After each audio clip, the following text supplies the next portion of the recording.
There are nights that feel like a thin film stretched over my memory, and no matter how many times I scrub at it, the image does not come off.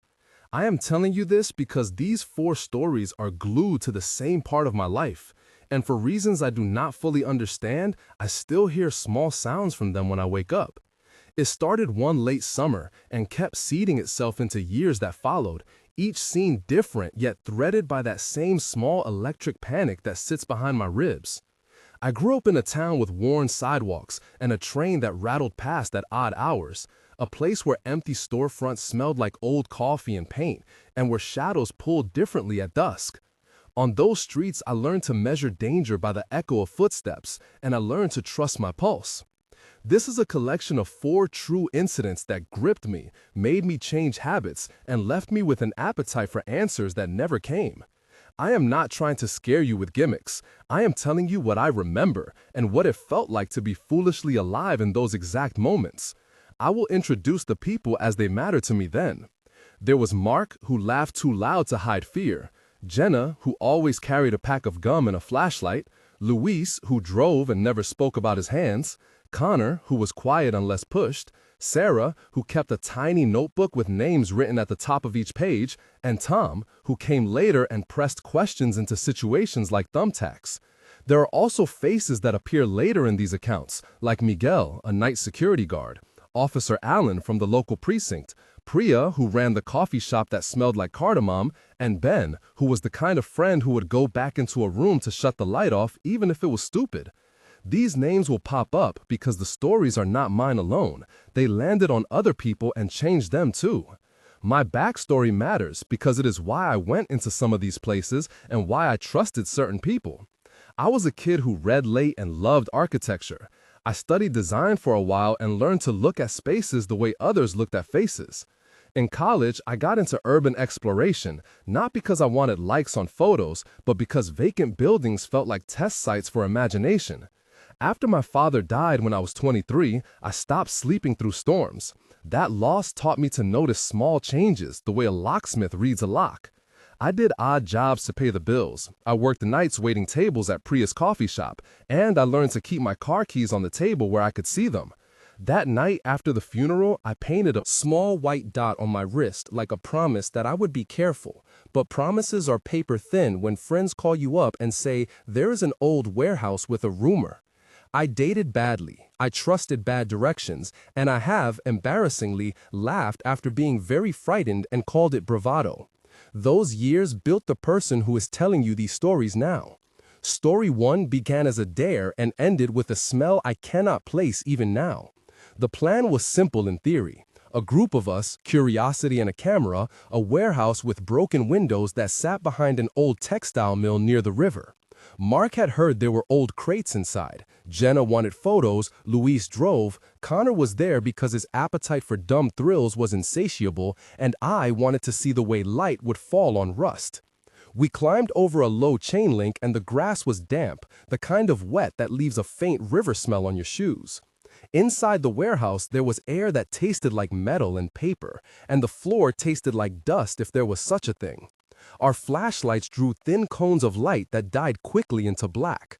I felt my pulse kick because something about empty factories is that they hold the shape of work in the way they keep echo. We poked through stacked crates, found a broken radio that still smelled faintly of nicotine, and laughed softly to keep ourselves from sounding small. The first odd sign was nothing cinematic. It was a single pair of fresh footprints and powdery dust leading from a gap in the loading bay to a smaller room at the back. Someone had been here recently, later than we expected, but the footprints were too small to be the shapes of anyone with boots who came for a quick smoke. We shrugged it off. "Probably a scavenger," Luis said, flashlight swinging. "Maybe a kid," Mark added. The air shifted. Then we found the circle. It was not a pentagram. It was a ring of small white stones, and when Jenna crouched near it, the beam from her flashlight picked up a sheen on the stones, like they had been wet not long ago. I remember a smell then, faint and chemical and sweet at once, that made my mouth go dry. "This is stupid," Connor said. But none of us left right then, the way you do in movies. We stayed because no one wanted to be the coward who turned back and later had to retell the story. That decision tightened the room. Dialogue in that room stretched and snapped. "We should leave," Jenna whispered. "No, wait, imagine the pictures," Mark said, and his voice was too eager. "We came in, we take a few, we go," Louise said. "I am telling you, I saw footprints," I replied. "Maybe the security guard," Connor suggested. "There is no guard," I said. Then who?" Jenna asked, and she was not even asking me. "I do not know," I said, and my voice felt small. "Grab the circle," Mark said, in a tone that tried to be brave. "No," I said, "do not touch anything." "We already touched the radio," Louise pointed out. "This is different," I said. "We should leave now."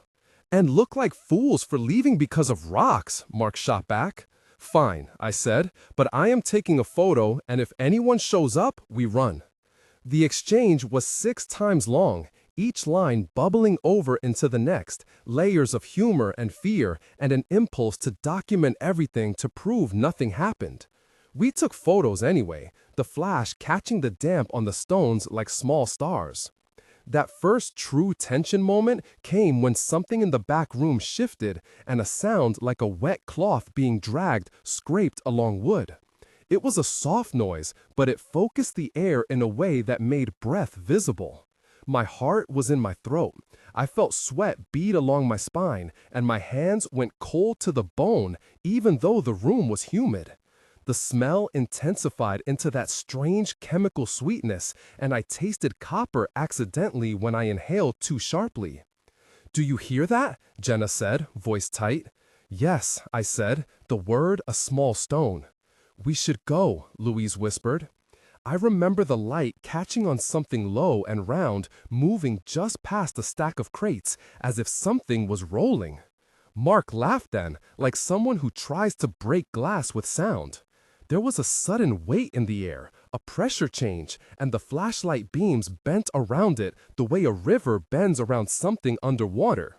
For about 20 seconds, nothing else happened, and then we heard a voice that did not belong to any of us, a thin whispering that seemed to come from inside the walls. It said something like a name, but I could not be certain. Every hair on my body stood up. We left in a scramble that looked worse from the outside than it felt in the moment. There were curses and a dropped camera and a shoe snagged on wire that made a terrible sound like an animal in a trap.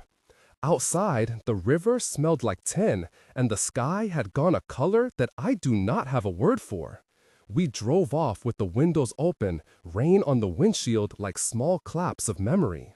For days afterward, none of us spoke about the whisper, except in jokes. Weeks later, I got a message from Mark at 3 in the morning. He said he was hearing footsteps in his apartment when no one was there, and that his bookshelf had been rearranged into a line like the stones in the circle. "I told you," Jenna wrote back, "you wanted pictures." Mark replied, "I do not know why I did that. I did not go back." Even so, the memory sleeps badly inside me sometimes, and the sound of wet cloth being dragged wakes me up. If you felt that first part and want to join the comments, what was the tiny sign you ignored and later realized mattered? Most people will say it was nothing, but we know better. Tell us your story, starting with "O sinal foi" or "The sign was," so that other people will read and feel less alone. The comments keep a thread of warning, and that community matters more than you think when the inexplicable knocks. Story 2 happened at home, and it changed how I locked doors. I had moved into a small house at the end of a street because I wanted quiet and a yard I could claim. It was a place that smelled like pine and baking bread when Priya was making muffins down the block. One night, an unmarked delivery truck pulled up, and a man in a cheap jacket rang my bell, carrying nothing except a stretched smile. I was tired and sloppy with my locks, half thinking of the couch and a show I had paused, and I opened the door a crack to talk through the chain. He said he was from a courier company and had a package for my neighbor. He asked for directions while his eyes scanned the living room like inventory. I will never forget the way his hands twitched. I could have shut the chain then and called the police. I let him go because I am terrible at confrontation. That should have been the end of it, But at 11:30, I heard a drag at the back door, like someone testing a seam. The knob wobbled once and my pulse jumped. I dialed the precinct, and Officer Allen, who had a voice like gravel but kindness in it, told me to stay put and to lock everything. The lock at the back had pried scratches I had not noticed, thin and repeated. They were trying to enter, Officer Allen said when he came with 2 other officers 20 minutes later. It looks like someone worked a latch. Why would someone pretend to be a courier? I asked. To see who is home, he said, to see if you answer. The exchange with him was short, formal, and necessary. We will patrol the area more tonight, he promised. Call us if anything else happens. Do you think he will come back? I asked. We will check the truck records, he said, but I could hear the practical weight of other calls in his voice. Tension in that night arrived in the form of a shadow on the curtains. I sat on the bed with the kitchen knife under my legs and listened to my neighbor cough through the wall. Each minute hammered like a clock. The radiator hissed upstairs, and I felt the mattress dip where my legs pressed, though I was alone. Then the back door handle turned slowly, as if testing for patience. My throat closed, and my breath narrowed to the cadence of knocking. My fingers felt clammy, even as my cheeks went numb. I crept to the living room window and saw nothing but tree limbs and a streetlight that hummed. The handle clicked again, and then the sound of footsteps walked away. Officer Allen called later to report they had pulled records and no delivery was logged. A week later, another neighbor, Sarah, told me she had had an identical encounter and that the man had been seen circling houses pretending to be a courier. He was arrested 2 months later trying to open another door. I still sleep with the spare key on the table by the lamp because the ritual of seeing my keys calms me in a way nothing else does. There is part of the institutional answer that is comforting and another part that dissolves in memory. The police were professional. They followed up. They took prints and asked questions that tugged at nerves but did not solve the small everyday fear that had settled in my bones. I began to check my locks 3 times at night, and I started leaving lights on even in empty rooms. I told Priya to warn other customers, and she made a note on her register. Ben, who lived across the street, installed new locks and shared videos from his doorbell camera that showed a shadowy figure walking down driveways at odd hours. The presence of others doing the same thing made it less about paranoia and more about attention to small facts. Even so, some nights I wake when I think I hear packages being delivered, though I did not order anything. That habit is not bravery. It is not exactly safety either. It is a new routine and a new way to keep the heart from leaping out of the chest. The third story was about a night at a bar that changed the way I read faces. My friend group had decided to meet at a place called The Lantern, a low-lit bar with string bulbs that made everyone look softer. Jenna and Mark were already there, and Lewis had invited Connor and a woman named Emily I had not met before. The bar smelled of lemon cleaner and old whiskey. We were loud with small triumphs. I ordered a drink and then switched seats. At some point, I felt a prickling along my scalp and realized my drink tasted off, metallic beneath the citrus. "Do you want a sip?" Emily asked casually, passing her glass over. I said no and set mine down. Then my vision hiccuped like old film, and the floor sharpened in a way that made me nauseous. The next few minutes were a fog. The conversation before the fog was ordinary and long.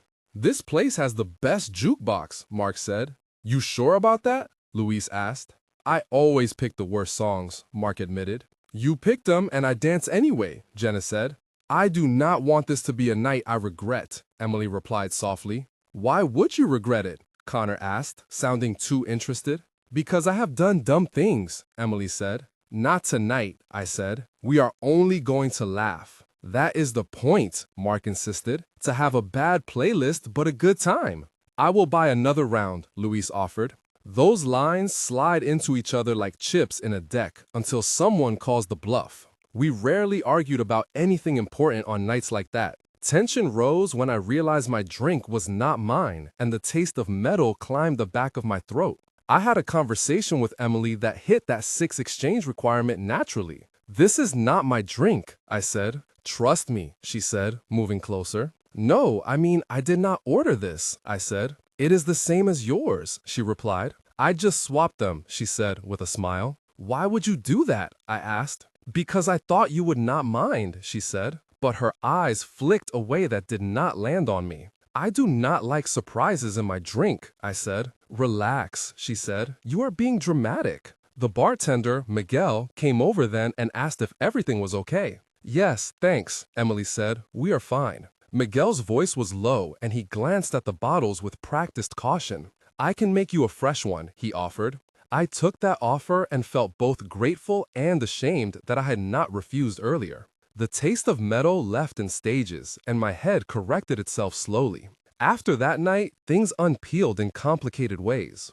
A week later, Mark told me he had left his wallet at the bar, and when he returned, it had been rifled through. Jenna found a note folded into her coat that said, "Watch who you trust." Connor admitted he had seen a man in a corner watching us for most of the night, and when he had confronted him, the man shrugged and said he liked the music. We shared these details like bandages. I filed a complaint and Miguel cooperated, checking security footage which showed a shadowed figure moving between tables and pockets, switching drinks using small sleight of hand. The police were again involved, and Officer Allen referred me to a unit that handled thefts in bars. They took statements, and I learned how to describe small things in ways that matter for forms and reports. That institutional response felt like a rehearsal for something larger. The final story is a different kind of horror. It started in the daylight with a simple delivery and ended with a memory I cannot.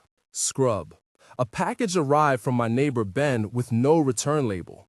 He asked me to sign, and I did. It felt petty but neighborly. The box was light, and inside was a small wooden object, carved with symbols that looked like they had been traced with a nail. It smelled of herbs and something like iron. Ben, who likes weird antiques, placed it on his porch, and later that night, people began to dream about the same hallway. Mark dreamed of a man standing at the end of his childhood corridor. Jenna felt a pressure in her chest when she sat down to write, and her pen leaked black in shapes that looked like letters she did not recognize. I began to notice the small changes in people around me and to archive the details. Two friends starting to hum the same tune that none of us knew.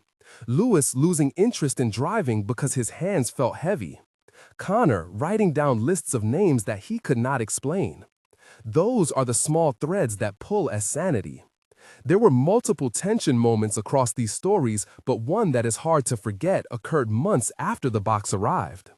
I was at Priya's shop early, the light inside a warm yellow and the street still damp from a rain that had left a cool smell of ozone. Priya was humming behind the counter, and Officer Allen popped in for his usual black coffee. I picked up the paper that someone had left on the wall, and it had a note in thin handwriting. "Leave, or the sound will follow." The hairs on my neck went tight and the coffee tasted flat. I remember a pressure building behind my eyes like the onset of a migraine, and then the phone at the counter ringing with a sound that made my skin prickle. Priya answered and then set the phone down with hands shaking. She said nothing about customers. That silence is the most dangerous type because it invites speculation. I felt something move in my chest like a small animal, an urge to run that I did not act on. I told myself it was absurd, that a note did not mean threat. And yet, later that night, 3 of us heard the same rhythmic tapping on our windows. The same pattern of 3 quick taps, a pause, and 2 more. As if someone was practicing a code knowing we would be listening. I lay awake until dawn, listening to the house settle. The epilogue to these stories broke into 3 stages for me, and I will be long about each because the way we end these things matters. First came immediate fallout. After the warehouse, the bar, the delivery ruse, and the strange package, small behavioral changes compounded into new rules I lived by. I stopped going into places alone at night. I started checking the back of doors and the undersides of porches for unusual deposits. I gave up a junk habit of leaving lights off to sleep, and I began to carry a small flashlight clipped to my keys. I told friends to call me if they were alone late, and many did. Tom called less frequently now, and when he did, we kept our conversations on the porch with the outdoor light on. Ben moved his strange wooden object to a box and wrapped it in cloth, and then he gave it to a historical society for study because he could not bear the way people changed after it sat on his shelf. The police file grew to include more than one neighbor, and Officer Allen sat with us at Prius and took notes that felt more like a confessional than a report. That immediate change was practical and visible, even if it left me feeling small. Second, the slow psychological aftertaste. Months after the incidents, I was struck by a series of recurring images and questions that did not resolve. I would see a circle of small white stones in my sleep and wake shaking. I would walk past doors and feel as if someone on the other side was testing the handle. I had a dream that I was back in the warehouse, and when I woke, I could not remember which of us had the camera. These after effects changed how I navigated the world. I found myself wary of strangers with easy smiles, cautious of sudden invitations, and interested in how the community coped. Some of my friends made big changes. Mark took an art residency in a different state for a while. Jenna started a blog where she cataloged strange occurrences and interviews with people who had similar brushes. Luis took a job that kept him off the road. Connor began volunteering at a shelter and slowly began to talk about hands and lists and names like they were things to measure instead of signs. The naming of our reactions gave us a small sense of control. Third, and finally, the way the stories stitched themselves into my sense of care for others. I started using little rituals to check in on people. If someone missed a meeting, I texted. If a neighbor had their lights off for too long, I knocked. I learned to ask simple questions about small signs and to take them seriously. I found that when you name the little weirdnesses out loud, they lose their power to isolate. The community response mattered more than the police reports and more than the evidence.